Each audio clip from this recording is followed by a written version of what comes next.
The feds are investigating President Trump's former fixer for tax fraud. That's according to our corporate cousins at the Wall Street Journal. Michael Cohen is already facing other possible legal trouble for hush money payments to women before the 2016 election. Cohen has admitted that he gave $130,000 to porn star Stormy Daniels. He claims she had sex with President Trump a decade before he took office. The president denies it. Now the Wall Street Journal is reporting that the feds are also interested in whether Michael Cohen underreported income from his taxi business on his tax returns. Michael Cohen's attorney, Lanny Davis, tells Fox News that he can't respond because of the ongoing investigation. So as we learn of possible legal trouble, more of it for Cohen, will the former fixer flip on his ex-boss? There's a new question. Bob Bianchi's here. He's a criminal defense attorney, former prosecutor. What, are they just adding things now in an attempt? What is this? What do we see? It's a squeeze play. I mean, once you get in there as a prosecutor and you find there could be potential other criminal activity, you are going to push that. Now, that's very interesting, Shep, here, how similar this is to the Manafort case.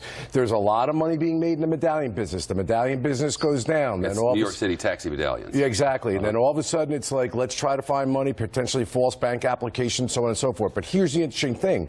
Cohen has been screaming and yelling, if you will, publicly, I want to cooperate. I want to be on the Team USA, working with the U.S. attorneys, working with the special counsel. But it would seem to me that they haven't really gotten a lot of play. So what does this do? This squeezes Cohen even more into a scenario where he needs to cooperate. And I think Sunday something actually happened, because the issue is, do prosecutors need him? Do they want him? Does he have something that's important to say?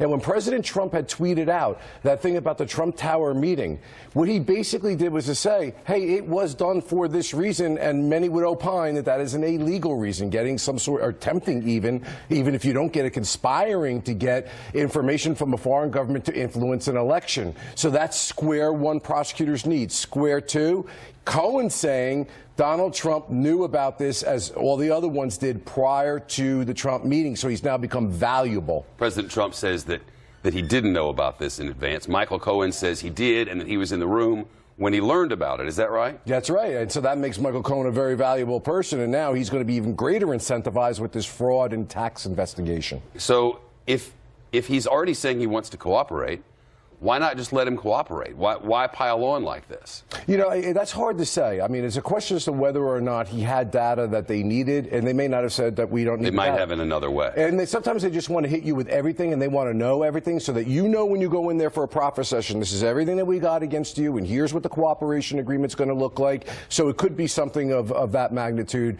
They're going to wait a little bit, wait it out, because they really don't need it at this point in time, except that tweet really changed the dynamic in my mind. And let's not forget, Shep, because this is really critically important. Everybody keeps talking about whether the president knew about that meeting beforehand. But remember, there's other people at significant jeopardy where the president cannot be stopped as a witness. That is the prosecution of Donald Trump Jr., Jared Kushner, and Paul Manafort, who were also in that meeting as well. You expect indictments against them? I do.